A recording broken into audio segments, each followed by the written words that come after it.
कि हे गुरुवर, अब हमें यह बतलाइए, ये जो जगत है उसकी उत्पत्ति कैसे हुई है? आप हमें बताइए, ये जो जगत है इसकी उत्पत्ति कैसे हुई है मेरे प्यारे?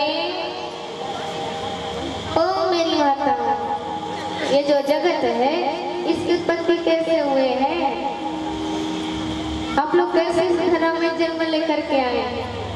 हाँ, कैसे आए हैं?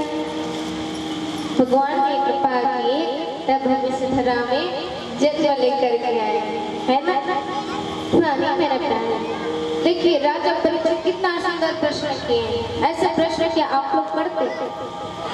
हाँ, बड़े ही वहां से करने लगे। ये जो जगत है उसके उत्पत्ति के बारे में बताने लगे। एक बार क्या हुई कि जिस तरह से प्रश्न परीक्षित जी कहे हैं वैसे ही प्रश्न नारद जी ब्रह्मदेव जी से कहे कि हे मेरे ब्रह्मदेव जी, आप भी हमें यही बतलाइए कि जिस तरह से जगत की उत्पत्ति कैसे हुई। तो कहने लगे चावल होने से चावल की उत्पत्ति नहीं होती, ठीक उसी तरह से ये जो प्राणी और जब तक भक्ति को नहीं करेंगे तब तक आगे को नहीं प्राप्त करता है। क्योंकि जब हम चावल को बोते हैं तो हमें चावल प्राप्त नहीं होते, लेकिन जब उसी समय हम छिलके वाले चावल को बोते हैं तब जाकर के हमें चावल प्राप्त होते हैं, धान मिलते हैं। कह रहे हैं कि ये जो जगत की उत्पत्ति की कथा है उसको बतलाना है। इधर बड़े ही भाव से ब्रह्मदेव जी खूब तपस्या की, और जब तपस्या की तो तपस्या करते हुए वे आगे बढ़ते बढ़ते चले गए। और जब आगे बढ़ते हुए गए तो फिर आगे बढ़ते हुए गए तो आज सारे अपने तपस्या को पूर्ण किए। और तपस्या में ऐसे लीन हो गए ब्रह्मदेव जी कि वे खूब तपस्या करने लगे और कहने लगे भगवान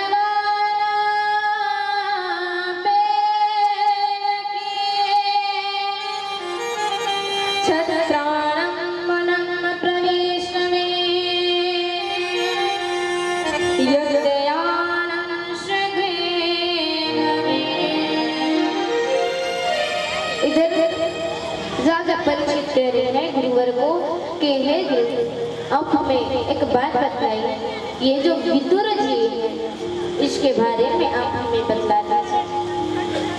ये जो विदुर जी है वे अपने घर का त्याग क्यों किए? विदुर के पास तो सब कुछ, लेकिन वे अपने घर का त्याग क्यों? तो कहने लगे कि हे राजा परीक्षित, हम आपको इसके बारे में जरूर बताएं। ये जो विदुर जी है वे धृतराष्ट्र के भाई हैं, लेकिन आज विदुर जी के पास खूब धन संपत्ति है, फिर भी वे आज घर का त्याग कर दिए। क्यों घर का त्याग किए? क्योंकि ये जो धृतराष्ट्र है वे पाप करने लगे, चोरी करने लगे। विदुर जी विचार करते हैं कि अगर मैं पाप के धन को खा लिया तो मेरे ऊपर भी पाप आ जाएंगे। इसलिए मैं आप लोगों को कल भी बताऊंगा कि ज्यादा पाप के धन को रखना उचित नहीं। पाप से धन मत कमाओ, अच्छे से कर्म करके धन को कमाओ। ये जो विदुर जी हमें विचार करने लगे कि अगर मैं धृतराष्ट्र के कमाए हुए धन को अगर खा लूं, पाप के धन को खा लूं, तो ये जो मेरे मति है वे बिगड़ जाएंगे। और जब मति बिगड़ेंगे तो फिर मैं भक्ति नहीं कर पाऊंगा।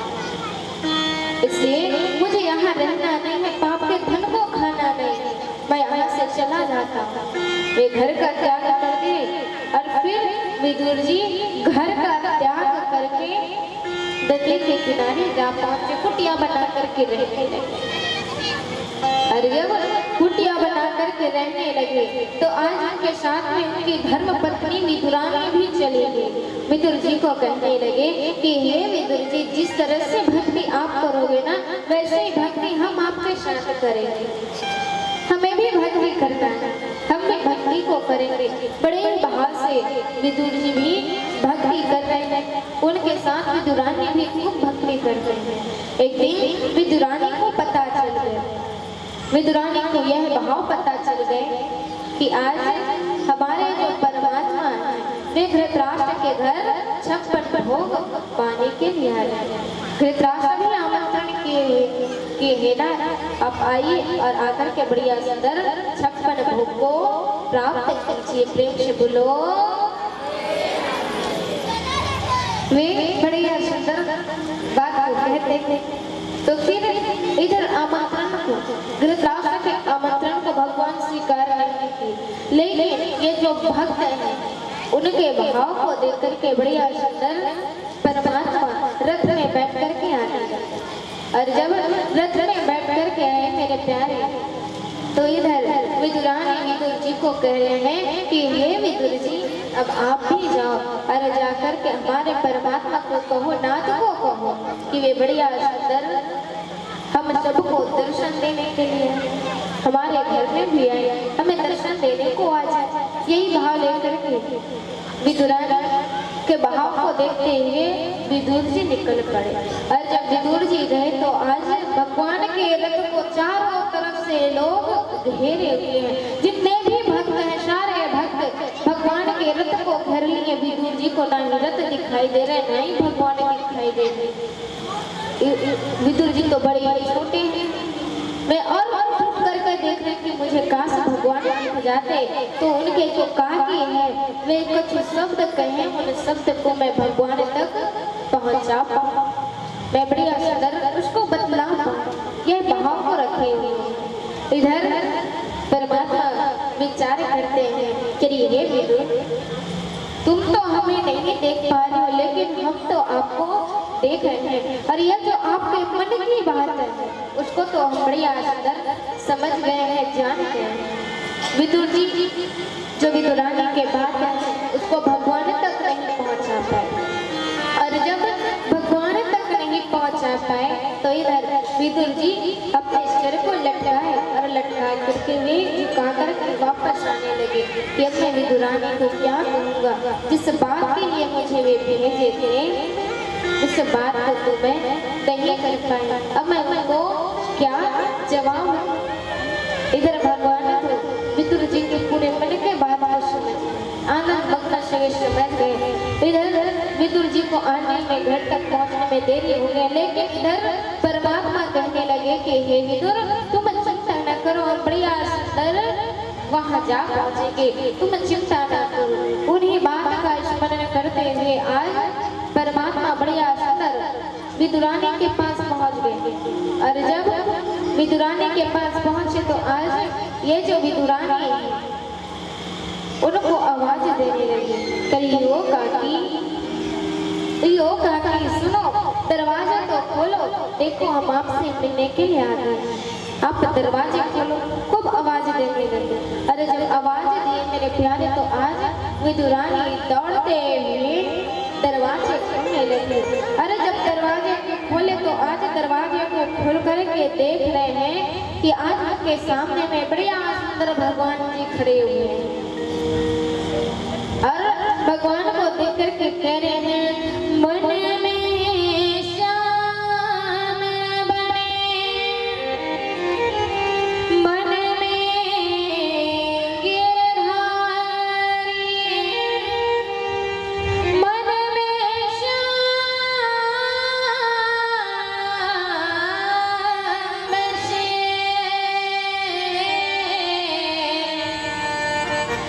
मन में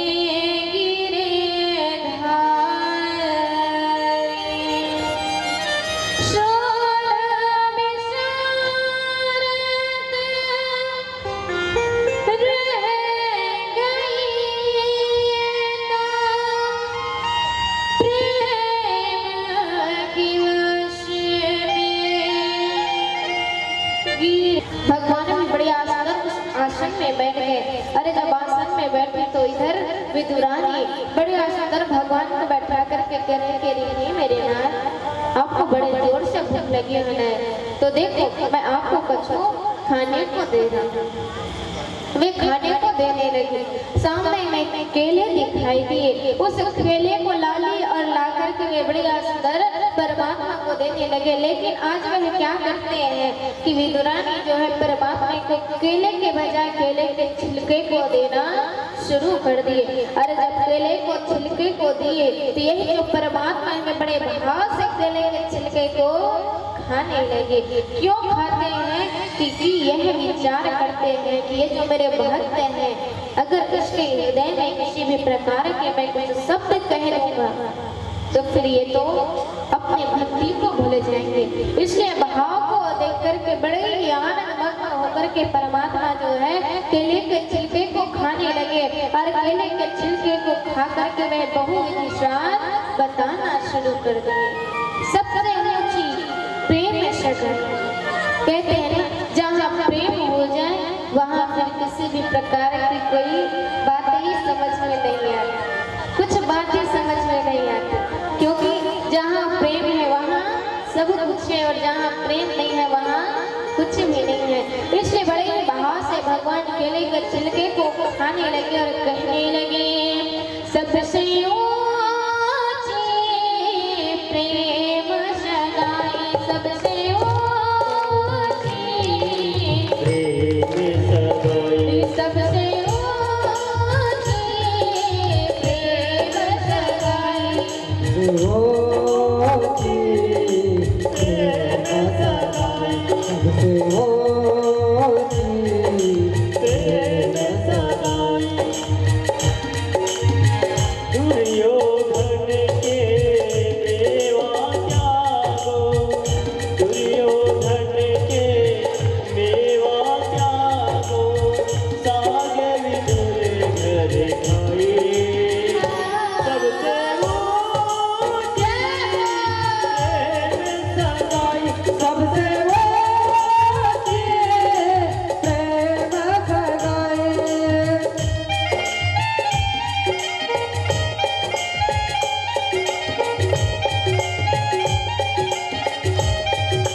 सबसे ऊंची प्रेम सगाई,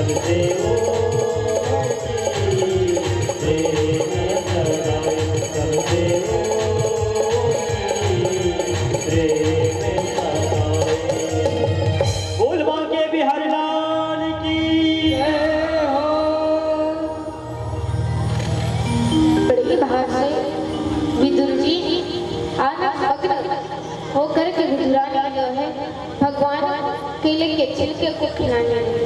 और जब केले के छिलके खिलाने लगे तो फिर भगवान भी आनंद मग्न होकर के केले के छिलके को खाने लगे, खूब मन में भाव रखे हुए। और उस भाव को देख करके भगवान भी बड़े ही प्रसन्न हो गए कि आज ये जो विदुरानी ये अपना सब कुछ भूल गई और भूल करके विदुरानी हमें बड़े सुंदर केले के छिलकों को खिला रहे। सिर्फ भगवान जो है विदुरानी के भाव को देख करके केले के छिलके को उसके भाव को देख करके केले के छिलके को खाने लगे। इधर धीरे धीरे करते हुए विदुर जी पहुंच गए और जैसे ही द्वार में विदुर जी पहुंचे तो आज द्वार में पहुंच करके वह विचार करने लगे। और जैसे विचार रखे तो फिर कह रहे हैं कि अरे वो विदुरानी आज तो वे आएंगे, क्योंकि उसको तो पूरे भक्त घेर करके रखे हुए, वे हम लोगों को दर्शन देने के लिए नहीं आएंगे। उसी समय विचार कर रहे और जैसे विचार किए तो इधर विदुरानी कहने लगे करियो का कहियो थारो मति मारे गए हैं। देखो हमारे तो भगवान पहले ही आकर के बैठ गए, हमारे भगवान तो आ गए हैं तो पहले से ही आकर के बैठे हुए। उसी समय जब विचार किए तो उस विचार को देख करके भाव को रखे। अरे जब भाव आनंद मग्न हो गए तो फिर कह रहे कि हे विदुरानी हमने तो देखे कि भगवान तो रथ में बैठे हुए, उसको तो सब घेर करके रखे हुए, लेकिन यहाँ में कैसे पहुँच गए। कहने लगे इधर भगवान भी कहने लगे करियो काका आप हमें बुलाओ नहीं और हम ऐसा हो सकता है कि आपको दर्शन देने नहीं आएंगे। अरे ओ काका हमने तो आपके भाव को देख करके बढ़िया सुंदर दर्शन देने के लिए यहाँ पहुँच गए। हम बड़े ही आनंद मग्न होकर के दर्शन देने के लिए पहुँचे हैं। आज इसको देख करके विचार करें। इधर भगवान को केले के छिलके खाते देखे तो विदुर जी विदुरानी को फटकारने लगे। अरे ओ विदुरानी तुम आज हमारे नाथ को क्या दिए? अरे तुम उसे केले के छिलके को खिला रहे हो, ऐसा कौन करता है? उसी समय विदुरानी कहने लगी कि नहीं हम केले के छिलके नहीं खिला रहे, हम तो भगवान को बड़ी सुंदर केले को खिला रहे हैं। अरे जब केले के छिलके को खाते देखे तो वे विचार को कर रहे हैं और जैसे विचार को करना शुरू किए मेरे प्यारे तो आज विदुरानी रोती हुई भगवान को कहने लगी कि हे मेरे नाथ आज तो मुझसे बड़े ही भूल हो, बड़े ही हमसे भूल हो गए कि आज हम आपको केले के बजाय केले के छिलके को दे।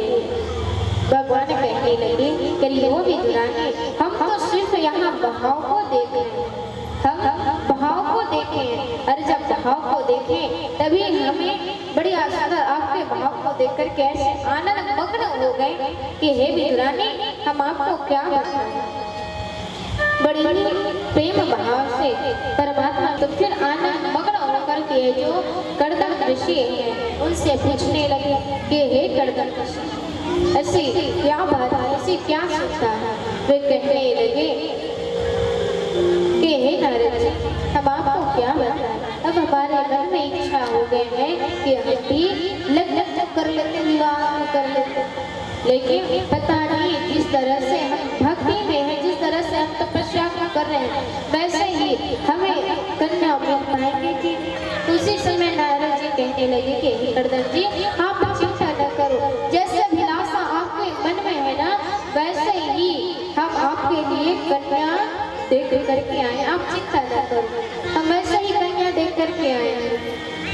तो फिर नारद जी सारी बात जा करके मनु महाराज को बतला दिए। मनु महाराज की कन्या के बारे में कर्दम ऋषि को बता दिए। ये जो देवहूति है वे बड़े ही भगवत भक्त है, बड़े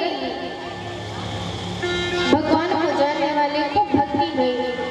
कर्दम ऋषि कहने लगे कि हे नारद जी आप जाओ और जाकर के बढ़िया सुंदर उन मनु महाराज देवहूति रानी को बुला कर के लाओ, शत्रुपरानी को बुला कर के लाओ, उनके लिए आप आमंत्रण को भेजें। जैसे आमंत्रण को भेजे तो फिर बढ़िया सुंदर आमंत्रण को ले जाकर के वे विचार को करने लगे।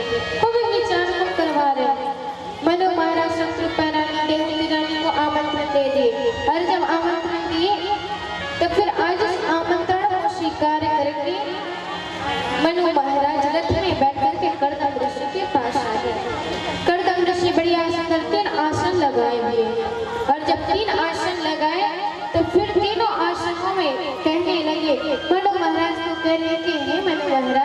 आप इस आसन को स्वीकार कीजिए। शत्रुपरा को कहेंगे, हे शत्रुपरा आप इस आसन को स्वीकार कीजिए। और देवहूति रानी को जैसे आसन में बैठने के लिए कहे तो आज देवहूति रानी विचार करने लगी कि अगर मैं अपने पति के रहते इस आसन में बैठ जाऊंगी तो मुझे पाप लगेगी। इसलिए देवहूति रानी बड़े ही विचार और बहुत ही विचार करने के बाद देवहूति रानी कड़दम ऋषि को देख करके कहने लगे कि हे ईश्वर, आपके दिए हुए आसन में अगर मैं नहीं बैठूं तो भी मुझे पाप लगेंगे। इसलिए देवहूति रानी अपने एक हाथ को आसन में रखी और दूसरे हाथ से जमीन में बैठ गए। कड़दम ऋषि विचार करने लगे। जिस तरह से नारद जी इसके बारे में बताए थे वैसे ही ये देवहूति रानी निकली। जितना भगवत भक्त गुणों का बखान किए थे वैसे ही देवहूति रानी निकल पड़ी। प्रेम से बोलो, थोड़ा और जोर से बोलो ना, थोड़ा और जोर से। इस संख्या में बैठे हुए बड़ी जयकार लगा करके बोलना चाहिए। तो फिर देवहूति रानी को देख करके कड़दम ऋषि बड़े ही प्रसन्न हो गए और कड़दम ऋषि प्रसन्न होकर के कहने लगे कि हे नारद जी, जिस तरह से आपने हमें बतलाए थे वैसे ही हमें प्राप्त हो गए। बड़े आनंद मग्न होकर के वे भाव में विभोर हो गए और भाव में विभोर होकर के अपने गृहस्थ जीवन को जीने लगे। और जब गृहस्थ जीवन को जीना शुरू किए तो फिर उस जीवन में रह करके बड़े ही प्रसन्न हो गए। देवहूति रानी को कहने लगी कि हे देवहूति, आपको पता है जैसे ही हमारे घर में बालक को आ जाएंगे तो हम संन्यास को धारण कर लेंगे।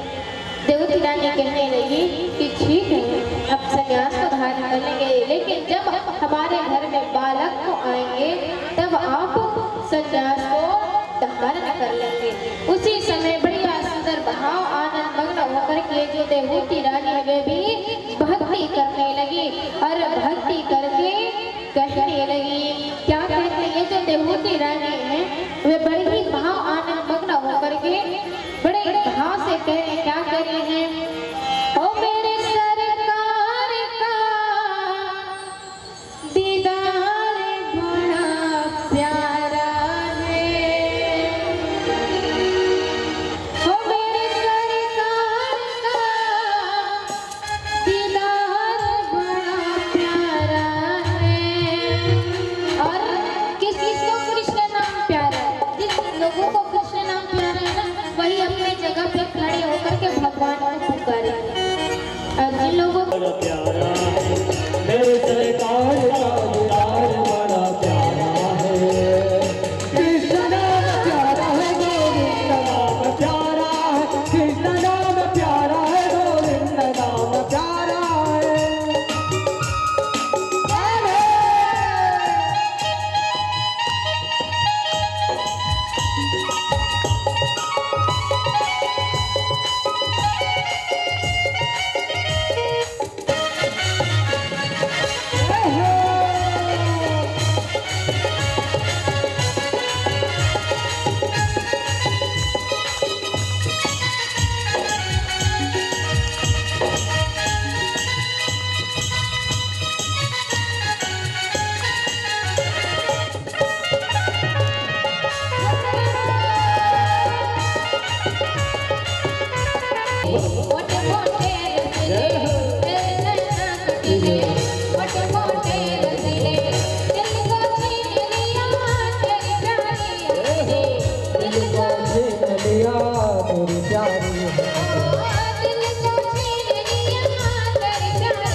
प्यारा है,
लचने लौट लिया जिगर का लहरिया तेरी प्यारी अदा में तुझे बैठे लिया तेरी प्यारी अदा में तुझे बैठे तेरे सीने में तेरा दर्द बड़ा प्यारा है मेरे सीने में तेरा दर्द बड़ा प्यारा है मेरे सीने में तेरा दर्द बड़ा प्यारा है मेरे सीने में तेरा दर्द बड़ा प्यारा है कृष्ण नाम प्यारा है गोविंद नाम प्यारा है कृष्ण नाम प्यारा है गोविंद नाम प्यारा कृष्ण नाम प्यारा है गोविंद नाम प्यारा है कृष्ण नाम प्यारा है गोविंद नाम प्यारा सभी दोनों हाथ ऊपर करके गाने की सेवा करेंगे मेरे प्यारे जय हो